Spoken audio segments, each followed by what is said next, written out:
우리 이 시간 우리 함께 하신 우리 모든 성도 여러분들에게 카이노스의 은혜가 함께 하시기를 주의 이름으로 축원드립니다. 카이노스가 무슨 뜻인지 혹시 아시는 분 계실까요? 카이노스, 우리 찬양팀 이름은 카이로스죠. 하나님의 시간, 하나님의 은혜의 때, 그런 뜻인데, 카이노스는 영어로 하면 new, 새롭게 하심입니다. 요한계시록은 시종일관 이 새롭게 하시는 것을 바라보게 합니다. 새 것을 바라보게 하시는 거예요. 지금을 바라보자가 아니에요. 새 것을 바라보자예요. 요한계시록의 내용은 주된 내용이죠. 주된 내용은 심판입니다. 그런데 그 심판하시는 목적이 뭐냐라는 거예요. 새롭게 하시기 위해서라는 거예요. 그러니까 성도의 입장에서는 계시록의 내용에 대해서 전혀 두려워할 이유가 없다라는 내용이죠. 오히려 성도들은 세상 권세에게 괴롭힘을 당하고 있기 때문에 하나님의 심판이라는 것은 빨리 왔으면 하는 그런 소망이 되는 거죠. 특히 요한의 시대에선 더 그렇겠죠. 그러면 이 심판이 언제 오느냐? 심판의 날이 언제 오느냐? 이게 이제 오늘 본문의 내용이에요. 오늘 본문에 보면 이제 두루마리가 등장합니다. 근데 두루마리 어디서 많이 봤죠? 어디서 보셨습니까? 에스겔서에 등장합니다. 근데 에스겔서에 등장하는 바로 그 두루마리예요. 참고로 에스겔서와 이 요한계시록의 연대가 대략 650년 정도 차이가 납니다. 대략. 그런데 동시대, 에스겔과 동시대 사람이 바로 다니엘입니다. 다니엘서에는 두루마리는 등장하지 않는데 에스겔이 보았던 그 두루마리에 기록되었을 그 심판에 대한 내용이 다니엘서에 기록되어 있죠. 내용이. 먼저 이 다니엘서에 보면 가브리엘 천사가 그 심판의 내용을 전달합니다. 이때 그 내용을 전하면서 가브리엘 천사가 뭐라 말하느냐? 이 내용을 뭐라 말합니까? 봉함하라. 아무도 모르게. 봉함하라. 그런데 에스겔은 이 환상 중에 어떤 이로부터 두루마리를 봤는데 그 어떤 이가 에스겔서에 묘사한 모습이 누구냐? 예수님이에요. 성육신 하시기 전에 예수님의 모습이에요. 그러니까 오늘은 시간 관계상 그걸 다 생략하고 넘어가는 거예요. 나중에 여러분 눈으로 확인해 보시면 됩니다. 에스겔서 2장에 나와요. 에스겔서 2장에 나타난 예수님의 모습이 요한계시록 1장, 2장에 묘사된 모습과 거의 동일해요. 그래서 예수님인 걸 알 수가 있어요. 생략하고. 자, 이때 그 예수님께서 에스겔에게 두루마리를 쥐어줍니다. 그럼 뭐라 말씀합니까? 먹으라. 그런데 그 내용을 펴 보여줍니다. 그래서 에스겔이 봤더니 거기에 애곡과 재앙의 말이 가득하더라 라고 말해요. 이 애곡과 재앙의 말씀이 이제 요한계시록 6장, 7장에 예수님께서 인을 뗍니다. 첫째인, 둘째인, 셋째인, 넷째인. 그러면서 인을 뗄 때마다 심판이 시작되는데 그 내용이에요. 에스겔서에.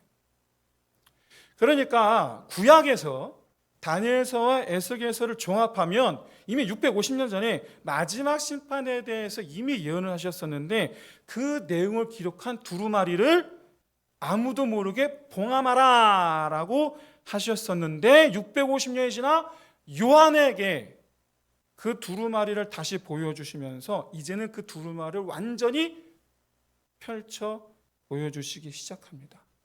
그때 650년 전에 봉함했던 그 인을 이제 요한 앞에서 떼기 시작하시는 거예요. 그때 봉함했던 인봉하기를 7봉을 하는 거예요. 7봉을 했던 거예요. 7이라는 숫자가 뭘 뜻하죠? 완전수를 뜻하죠. 완전히 봉했다라는 뜻이에요. 이번에 투표할 때 투표함 봉이 나온 거 아시죠? 이렇게 테이프 붙이잖아요. 이제 그런 거예요. 그걸 떼시는 거예요. 근데 그거를 7봉 했다라는 거예요. 이때 이제 7봉인을 하나씩 뗄 때마다 각기 다른 심판이 시작이 되는데, 이제 6장부터 다음 주 볼 겁니다. 7가지 이인 심판이라고 보통 우리가 말합니다.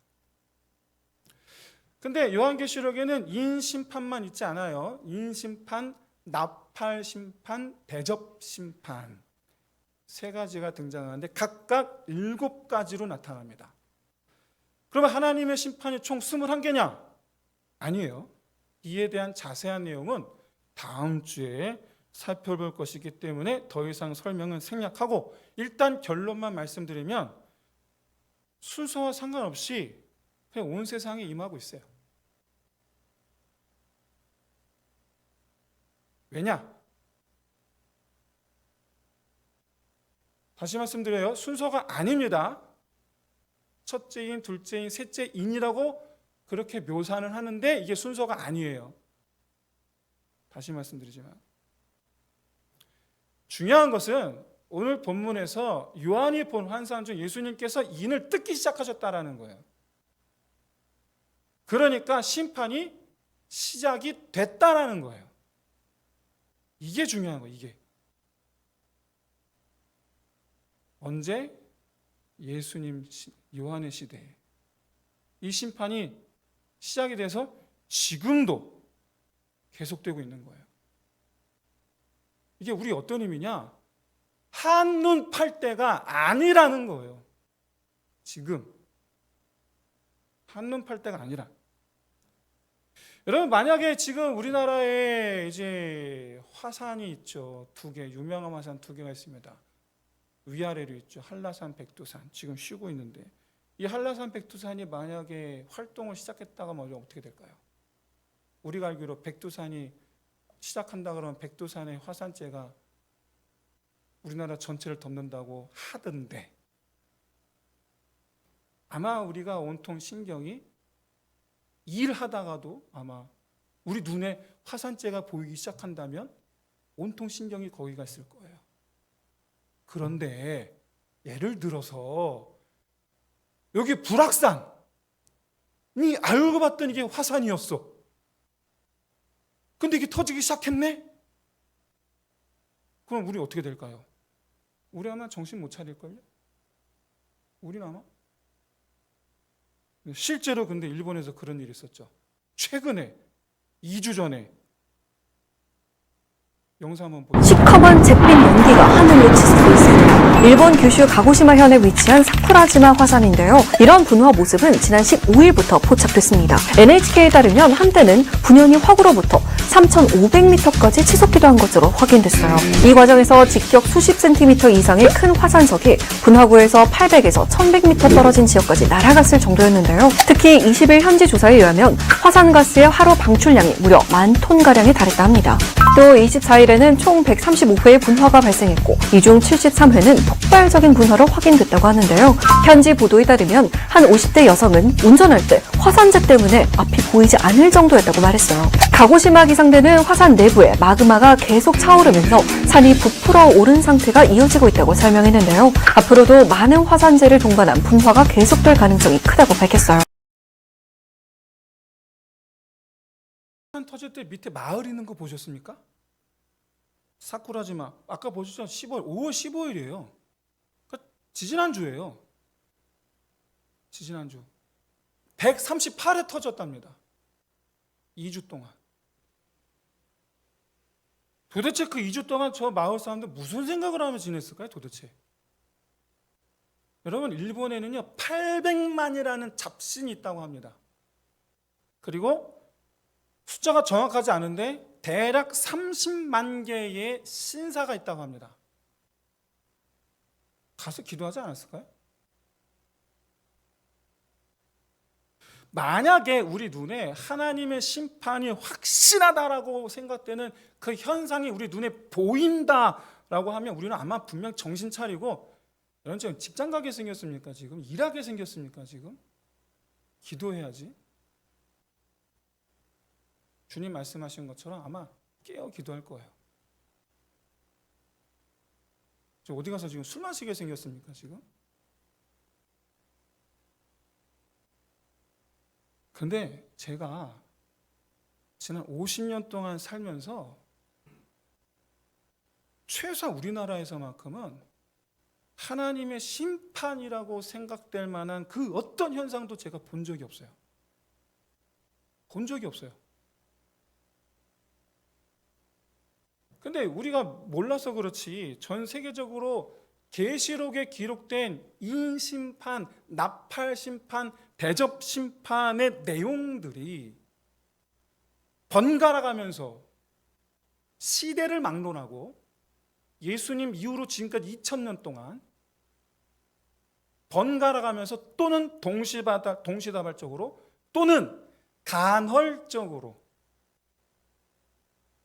지난 2000년 역사 이래 지금까지 계속 일어나고 있고 지금도 일어나고 있죠. 일어나고 있어요.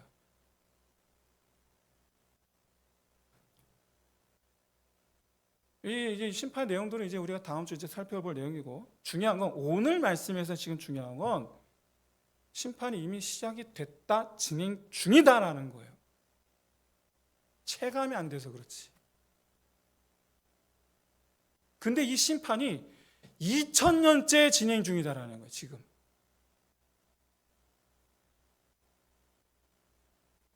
이 말은요, 역설적으로 전쟁 중이라는 뜻이에요. 우리 성도들에게는 전쟁 중이다. 우리 눈에 안 보일 뿐, 역시나 우리 눈에 안 보일 뿐이지 공중 권세 잡은 자 사단 분명히 존재합니다. 사탄 존재합니다. 사탄은 지금도 삼킬 자를 찾아 두루두루 돌아다니고 있습니다.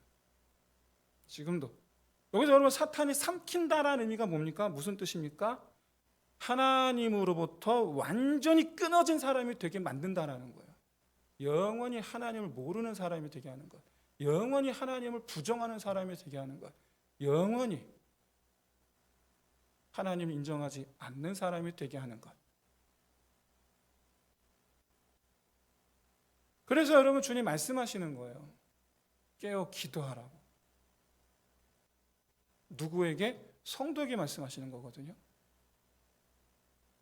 기존에 예수 안 믿는 사람들은 그럴 수 있는데 왜 지금 하나님을 믿고 있다라고 생각하고 있는 성도들에게조차 깨어 기도하라고 말씀하고 있느냐라는 거예요.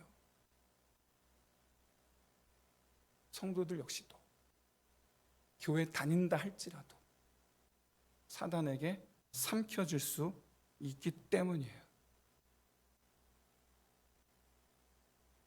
지금 하나님은 세상을 향해서 하나님은 심판을 행하고 계시단 말이에요. 그런데 그것도 모르고 하나님은 세상을 심판하고 계신데 우리는 세상을 좋아하고 있으니 그 세상을 떠돌다가 그 세상의 권세 잡은 사단에게 삼켜질까 봐 하신 말씀이 깨어 기도하라는 말씀이에요. 우리 눈에 안 보이고 우리가 체감이 안 돼서 그렇지. 사단은요, 지금도 같이 죽자고, 나 혼자 죽을 수 없다고, 같이 죽자고 한 사람이라도 더 데려가라고 지금 몸부림치고 있는 중이란 말이죠. 영적 전쟁 중이라는 뜻이에요.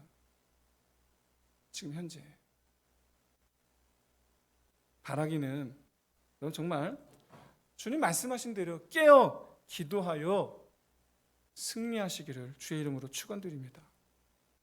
오늘 본문에서 우리가 정말 주목해 보아야 될 부분은 이 심판의 시작을 알리는 예수님의 모습이 어린 양이라는 사실이에요. 그러니까 심판의 그 두루마리의 봉인을 뜯으시는 분, 어린 양.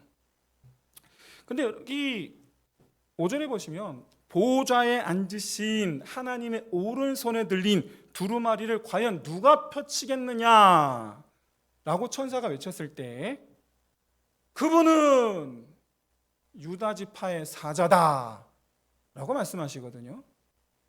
사자다. 그런데 6절에 보시면 정작 두루마리를 취하신 분은 어린 양이에요. 어린 양. 왜 여러분 사자이신 분이 아니라 어린 양이신 분이 심판의 두루마리를 펴시는 걸까? 심판을 주재하시는 것이 왜 용맹한 이미지의 사자가 아니라 물어뜯는 사자가 아니라 피 흘리는 희생하는 어린 양이냐는 거예요. 왜? 그 이유가 뭘까? 심판, 일면 가서 칼을 휘둘러야 되는 거 아닌가요? 물어뜯어야 되는 거 아닌가요? 그러면 사자여야 되는 거 아닌가요? 여러분 사단과의 싸움에 어린 양이 나서 뭘 할 수가 있나요 도대체? 그런데 아시다시피 여러분 사자가 됐든 어린 양이 됐든 둘 다 예수님의 이미지예요. 둘 다. 사자는 왕을 상징하고 어린 양은 구원을 상징해요. 다스리는 자, 희생하는 자를 뜻해요. 그런데 여러분 우리를 한 사람이라도 더 데려가라고 같이 죽자. 나 어차피 마지막 심판의 날 영원한 죽음에 들어가기로 나는 정해졌는데 나 혼자 죽을 수 없어.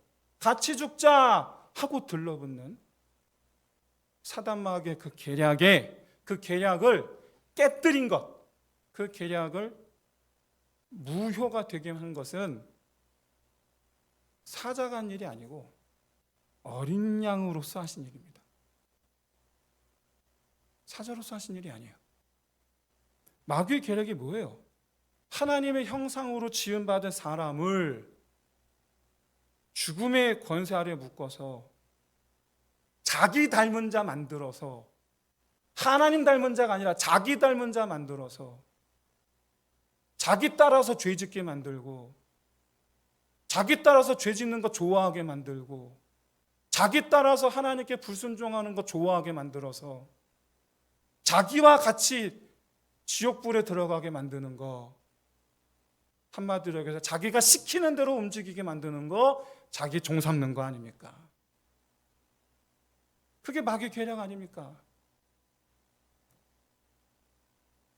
여러분 사람들 가운데 자기 자신이 아닌 다른 사람을 위해서 기꺼이 자기 생명을 내놓으려는 사람 없어요. 없어요. 없어요. 대부분 나 살자고 다른 사람 죽든 말든 나 살자고 그러지. 아니, 자기 살기 위해서 다른 사람 죽으라고 미는 건 내가 얼마든지 해도 다른 사람 살리려고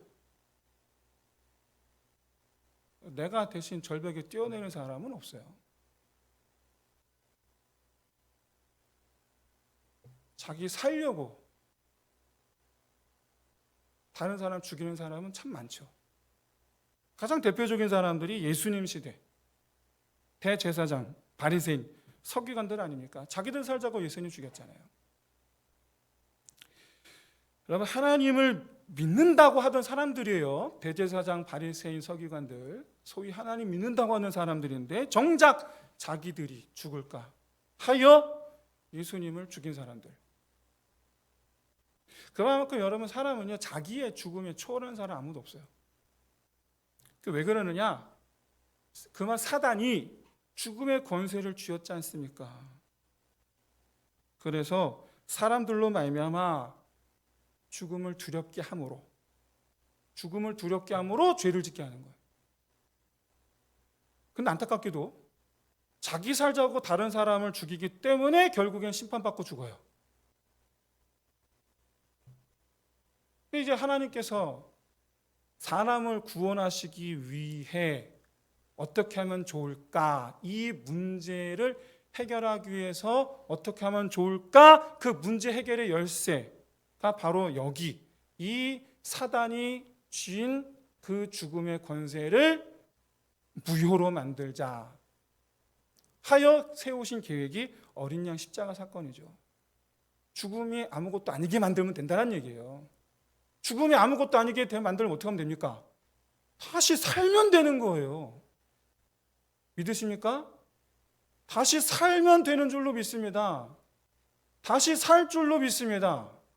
우린 다 부활할 줄로 믿습니다. 아무것도 아니게 된 거예요. 이 땅에서의 죽음이 아무것도 아니게 됐어요. 더 이상 이 땅에서의 죽음을 두려워할 이유가 없는 거예요.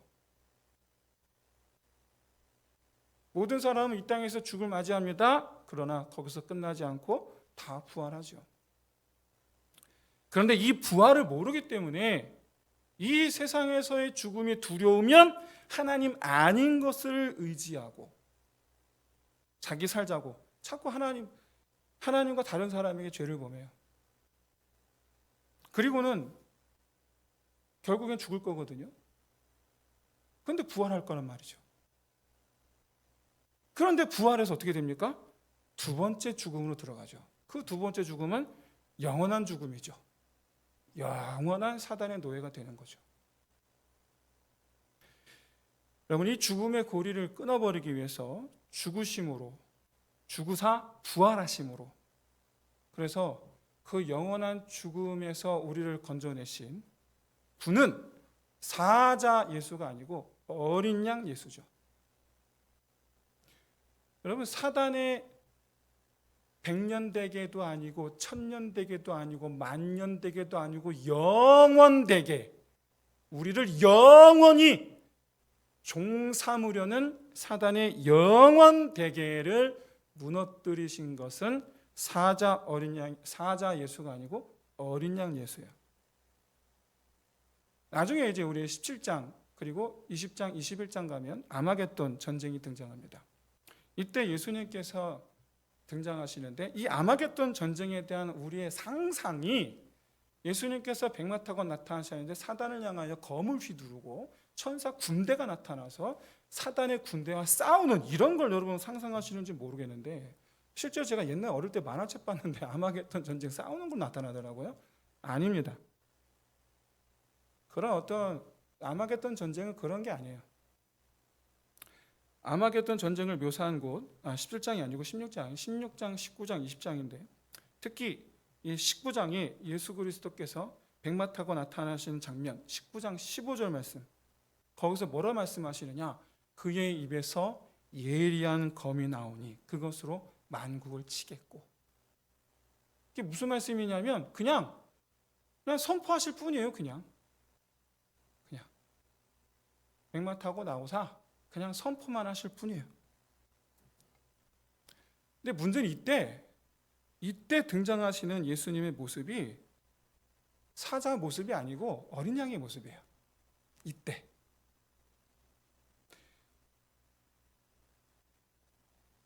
이 11절에서 말씀합니다. 백마를 타고 나타나신 예수님의 이름이 뭐냐? 충신과 진실이라. 자기 보고 죽으라 하신 하나님께 충성하여 자기의 생명을 내놓기까지 충성하신 주님, 그러니까 어린 양이라는 얘기예요.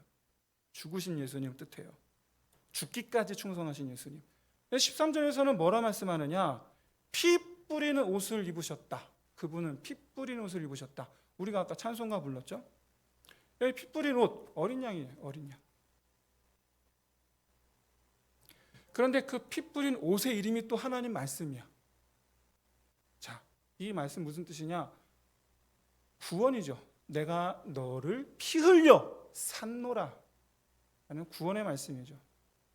내가 너를 구원하기 위하여 내가 너를 위하여 피를 흘렸노라. 그러니까 이 피 뿌린 옷은 성도들 향하여는 내가 피 흘려 내가 너희의 생명을 구원하노라. 그리고 사단에게는 내가 피 흘려 너희의 계획을 무용지물로 만들었노라. 다 되는 거예요. 그래서 이 15절에 말씀하시는 예리한 검이 바로 그런 거예요. 사단에게 대하여는 피 뿌린 옷을 입고 하시는 그 말씀은 내가 나의 피로 너의 그 영혼 되기를 무용지물이 되게 하였노라. 성도들 향하여는 내가 너희를 구원하였노라. 그런 말씀이 되겠지요. 이렇게 여러분, 어린 양으로서 구원하시는 일. 근데 그 일로 인해서 주님이 우리에게 사자가 되신다라는 거예요. 저는 참 우리 하나님은 참 이상해요. 참 보면은 오전 9시에 우리가 주일학교 예배가 있거든요. 근데 주일학교 예배 때 말씀하고 11시 어른 예배 때 말씀이 항상 보면 주제가 같아요. 항상. 완전 다른 말씀인데 같아요. 오늘 오전에 주일학교 예배 드린 우리 선생님들께서는 아마 오늘 말씀이 무슨 말인지 이해가 되실 거예요. 사자가 왕을 가리킵니다. 어린 양은 대제사장을 가리켜요. 이러면 이제 우리 선생님은 무슨 말인지 이해가 되실 건데, 자, 이제 우리 이 시간 처음 오신 분들에게 말씀드립니다. 어린 양은 우리를 구원하신 분이시고 죄로부터 우리를 구원하셨어요. 그럼 사자이신 분은 뭘 하시는 분이냐? 우리가 이제 성도가 되었단 말이죠. 성도가 된 우리를 다스리는 분이십니다. 보호하시는 분입니다. 왜? 다시 죄 가운데 들어가지 않게 하기 위하여 우리를 다스리는 거예요. 다시 죄에 사로잡히지 않게 하기 위하여 우리를 지키시는 거예요. 그래서 사자예요. 불신자였던 때에는 우리를 향하여 어린 양이신데, 우리가 사단의 권세 아래 있을 때에는 우리를 향하여 어린 양이신데, 우리가 성도가 되었을 때에는 우리를 향하여 사자이시더라고요. 우리를 지키시고 보호하시기 위하여, 다스리시기 위하여. 그런데 우리를 그렇게 구원하셨던 어린 양이 지금 심판하신단 말이에요. 왜 심판까지 하시느냐? 아까도 말씀드렸지만 사단의 그 괴계를 허무시는 것은 어린 양의 보혈밖에 없기 때문이다. 우리는 이 사실 우리에게 아주 중요한 영적 서사를 우리에게 알려줍니다. 어린 양 예수 보혈의 피로 나를 향한 사단의 그 영혼 대계가 깨졌고 무너졌고, 그렇게 구원받은 나는, 어린 양의 보혈의 피로 구원받은 나는 이제 사자 왕과 함께 하는 자가 되었다. 사자 왕과 함께 하는 사람. 여러분, 세상 두려워하는 자가 되지 마시기를 진심으로 소원합니다. 두려워하는 자가 되지 마세요. 이기는 자가 되세요. 사단의 죽음의 위협을 두려워하지 마세요.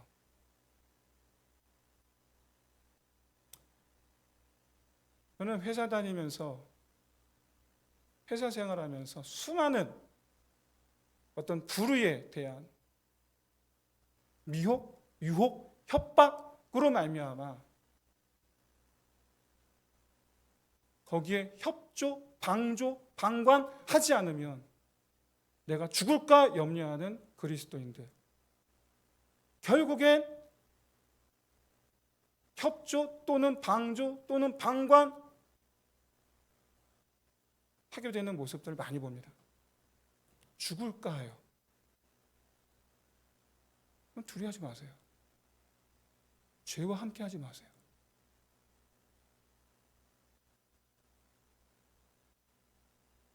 우리에게는 사자왕 예수 그리스도가 우리와 함께 하신 줄로 믿습니다. 사자왕 예수 그리스도께서 가리키시는 손끝, 이리로 가라, 이 손끝을 따라가는 저와 여러분 되시기를 주의 이름으로 축원드립니다. 사자왕 예수 그리스도께서 가리시는 손끝, 이게 뭘 의미할까요? 말씀이죠. 말씀. 말씀에 순종하는 사람, 그게 성도입니다. 성도. 그러면 사단과 그 세력에 대한 이 하나님의 그 심판에서 사단은 우는 사자같이 삼킬 자를 찾아 두루두루 찾아다니고 있는 그런 상황에서 우리가 우리 영혼을 영원한 죽음으로부터 지켜내는 유일한 길은 사자 왕 따르는 것밖에 없어요.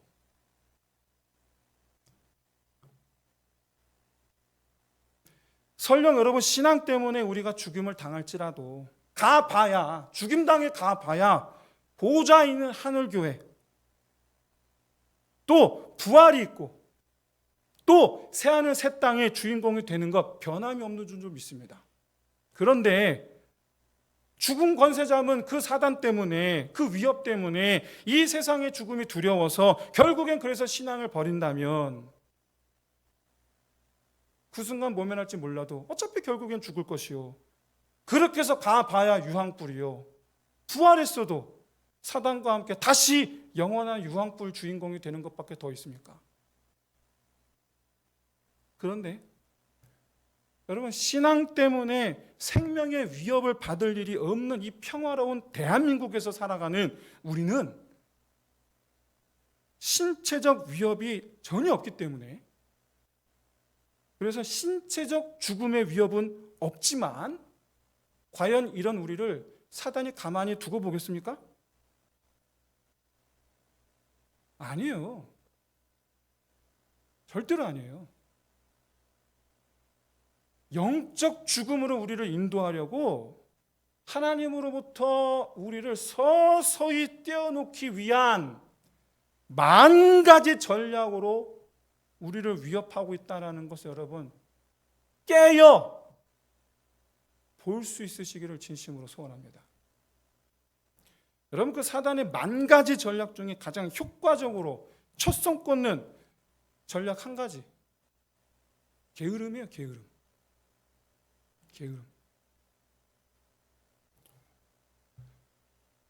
일단 이건 예일 뿐이지만 문제는 뭐가 됐든 우리가 영적으로 민감하지 않으면 그 게으름이 가진 특징처럼 사단에게 삼켜지고 있다라는 것을 모른 채 이렇게 삼켜진다라는 것을 여러분 깨달으시길 진심으로 소원합니다. 우리 좀 이렇게 삼켜지고 있어요. 이렇게 뱀이 천천히 삼켜요. 뱀이 굉장히 천천히 삼켜요. 굉장히 천천히. 근데 그렇게 천천히 삼켜지고 있다라는 거예요. 근데 그걸 몰라. 사랑하는 성도 여러분, 어린 양 예수로 인하여 구원받아 죄를 벗어버렸음을 믿으시기를 진심으로 소원합니다. 여러분, 죄는 다른 게 아닙니다. 하나님으로부터 멀어지게 만드는 것이 죄예요. 어린 양께서 죽으신 이유는 우리 죄를 씻어주시기 위해서가 아니라 하나님께로 가까이 나아가게 하시기 위해서예요. 그러니까 어린 양 보혈로 씻음 받았으면 감사함으로 보좌 앞에 나아가는 사람이 되어야 할 줄로 믿습니다. 사단은 이 어린 양의 행보를 막을 수가 없어요. 우리는 이 어린 양의 희생으로 하나님 앞에 나아갈 수 있게 되었으니 하나님께로 나아가는 걸음을 멈추지 않을 때에만 사단에게 삼켜지지 않을 수가 있어요. 그런데 여러분, 내 힘으로 하나님께 나아가는 걸음을 멈추지 않을 수 있느냐? 그게 내 힘으로 되느냐? 아니죠. 안 돼요. 내 힘으로 그게 안 돼요. 사자 왕 예수로 인하여 죽음의 위험을 두려워하지 않으므로 사자 왕 예수의 그 말씀을 따름으로 죄와 타협하지 않고 끝까지 그 말씀에 순종함으로 유혹하고 시험에 빠뜨리려는 이 사단의 계획을 이기고 그래서 무사히 안전하게 그제서야 하나님께로 나아갈 수 있는 줄로 믿습니다. 그러니까 여러분, 사자와 함께 순종함으로 승리하여 보호자 앞에서 어린 양께 찬송하게 되는 거예요. 이 장면이 오늘 본문 9절에서 14절까지 찬송하는 성도들의 모습이에요. 9절에서 14절까지의 모습이 결국 저와 여러분의 모습이 되기를 주의 이름으로 축원드립니다. 이제 말씀 정리하고 마치겠습니다. 사랑하는 성도 여러분, 어린 양의 보혈로 씻음 받았음을 믿으시면 이제 감사함으로 보좌 앞에 나아가시기를 진심으로 소원합니다. 보좌 앞으로 가는 길 평탄하지 않아요. 험악해요. 사단이 가만히 있지 않거든요. 하지만 사자왕 예수 그리스도의 말씀에 순종하며 보좌 앞으로 담대히 나아가면 언젠가 보좌 앞에서 승리의 노래 부르는 그런 24장로가 되어 있을 줄로 믿습니다. 그렇게 사자와 어린 양 예수 그리스도로 말미암아 온전히 하나님의 보좌 앞에 나아가는 저와 여러분 되시기를 주의 이름으로 축원드립니다. 우리 함께 이 시간 함께 우리 찬양하면서 우리 함께 기도합시다.